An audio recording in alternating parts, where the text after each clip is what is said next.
CDL Limited went to a FMCG company. SKC Associates as a statutory auditor and Mr. D as a branch auditor for 5 branches appoint ஆயிருக்காங்க.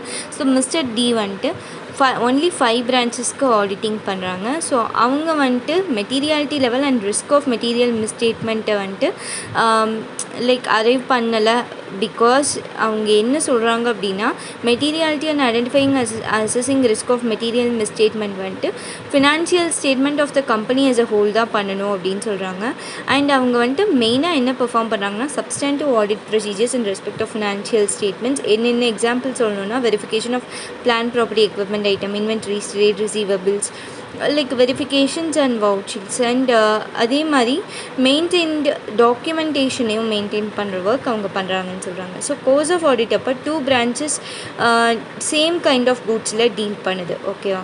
So இவங்க வந்துட்டு analytical procedures அந்த 2 branchesக்கு relating to inventory he is performing and he has arrived with the relevant figures and as we can see in the table. And we will refer the table once the need comes. And அப்புறம் last பேரால என்ன சொல்கிறாங்கன்னா companies auditor வந்துட்டு என்ன decide பண்ணியிருக்காங்கன்னா mister டியோட ஒர்க்கை use பண்ணலாம் for with respect to the financial statement of 5 branches included in the financial information of the company. So audit அப்போ companies auditor Dக்கு by mail என்ன advice பண்ணுறாங்கன்னா certain significant accounting, auditing and reporting requirements and representationும் வந்துட்டு அவங்களுக்கு as to the compliance with them அவங்களுக்கு mail மூலயமா கேட்குறாங்க, advice பண்ணுறாங்க. So mister D என்ன சொல்கிறாங்க அப்படின்னா இந்த மெயில் வந்துட்டு கம்பெனிஸ் ஆடிட்டரோட ரைட்ஸில் கவர் ஆகாது, அவங்க ரைட்ஸுக்கு மிஞ்சி அவங்க வந்துட்டு என்கிட்ட இந்த விஷயம் அட்வைஸ் பண்ணுறாங்க அப்படின்னு சொல்கிறாங்க. ஸோ இதில் ஃபர்ஸ்ட் கொஸ்டின் என்ன சொல்கிறாங்க அப்படின்னா as regarded audit of branch of CDL Limited as referred to the case scenario concerned. எந்த பாயிண்ட் வந்துட்டு அப்ரோப்ரியேட்டாக இருக்கும், அவங்க வந்துட்டு ஒரு பிரான்ச் ஆடிட்டர்னால் என்னென்ன அவங்க பெர்ஃபார்ம் பண்ணணும். ஸோ இங்கே வந்துட்டு option A is the correct answer.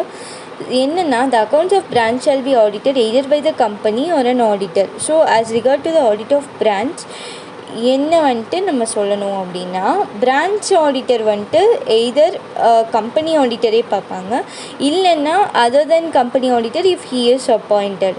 So branch accounts are audited by the person other than company ஆடிட்டராக இருக்கும்போது டெஃபினட்டாக பிரான்ச் ஆடிட் ரிப்போர்ட் வந்துட்டு பிரான்ச் ஆடிட்டர் கம்பெனி ஆடிட்டருக்கு சென்ட் பண்ணணும்.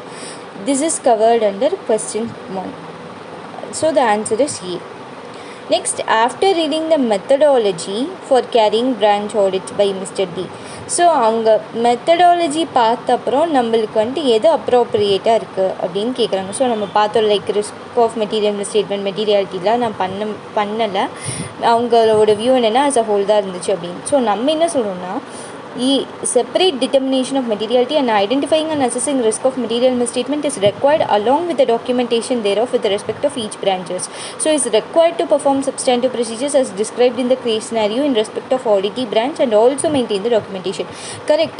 Substantive procedures and documentation அவங்களோட ஒர்க் பெர்ஃபார்ம் பண்ணுறாங்கங்கிறது கரெக்ட் தான். But டெஃபினட்டாக செப்பரேட் டிட்டர்மினேஷன் ஆஃப் மெட்டீரியாலிட்டியும் risk of material misstatement identify பண்ணி அசஸ் பண்ணுறதும் வந்துட்டு it is also a important thing. He should also carry out these functions அப்படின்னு சொல்கிறாங்க. So the answer is option C.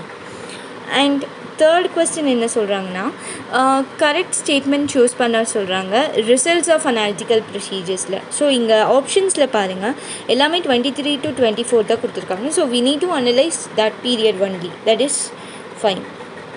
So 23 to 24 பார்த்தீங்கன்னா inventory turn over ratio வந்துட்டு 12 இருக்குது for the branch number 1. Branch number 2ல் inventory turn over ratio வந்துட்டு 10 தான் இருக்குது, which is lower then inventory turn over ratio for the branch number 1. So இங்கே இப்போ let us see the options. So during the year inventories of branch 1 has moved faster as compared to branch 2. Yes, this statement is correct. So option is A. Because 12 times labour turn over நம்ம இதுக்கு இதே மாதிரி different concept, அது same meaning தான். அதாவது labour எவ்வளோ time change ஆகுறாங்க, அதே மாதிரி நம்ம ஆல்ரெடி வாங்கி வச்சுருக்கிற இன்வென்ட்ரி எவ்வளோ டைம் சேஞ்ச் ஆகிட்டே இருக்குது, keep on changing, we are selling and we are purchasing, அந்த மாதிரி எவ்வளோ டைம் இது ஆகுது அப்படின்னு பார்க்குறோம். So as a company favourable position வந்துட்டு நம்ம நிறைய டைம் செல் பண்ணி நிறைய டைம் பர்ச்சேஸ் பண்ணுறது தான். ஸோ நம்ம வந்துட்டு 12 டைம்ஸ் இன்வென்டரி டர்ன் ஓவர் பண்ணியிருக்கிறோம் as per branch 1, 10 times inventory turn over பண்ணியிருக்கோம் as per branch 2. So branch 1 வந்துட்டு ரொம்ப ஃபாஸ்டராக இருக்குதுன்னு சொல்கிறாங்க. ஏன்னா சீக்கிரம் சேலாக இருக்குது, சீக்கிரம் we have purchased. So 12 times நம்ம பர்ச்சேஸ் பண்ணியிருக்கோம், 12 டைம்ஸ் 10 டைம்ஸ் நம்ம பர்ச்சேஸ் பண்ணியிருக்கோம். So the favorable is 12 times because it has moved faster as compared to branch 2. And the last one, considering the contents of email sent by the auditor to Mr. D, which of the following statement is correct? So இப்போ வந்துட்டு SKG and company auditors வந்துட்டு as a statutory auditor, company's auditor, அவங்க வந்துட்டு branch ஆடிட்டருக்கு mail sent பண்ணியிருக்காங்க regarding the significant matters அந்த மாதிரி. So இதில் எது கரெக்டுன்னு சொல்கிறாங்க. So companies auditor can advise Mr D regarding certain significant accounting, auditing and reporting requirements and ask him to provide the representation as to complaints with him. So நம்ம கொஸ்டினில் என்ன பார்த்தோம் அப்படின்னா, அது வந்துட்டு அவங்களோட வியூவில், அதாவது மிஸ்டர் டியோட வியூவில் வந்துட்டு பியாண்ட் த ரைட்ஸ் அப்படின்னு சொல்லியிருந்தாங்கன்னு பார்த்தோம். ஆக்சுவலாக அது பியாண்ட் த ரைட்ஸில் he can ask, he has the rights to ask. That's what the answer is. So he can advise Mr. D. That's it.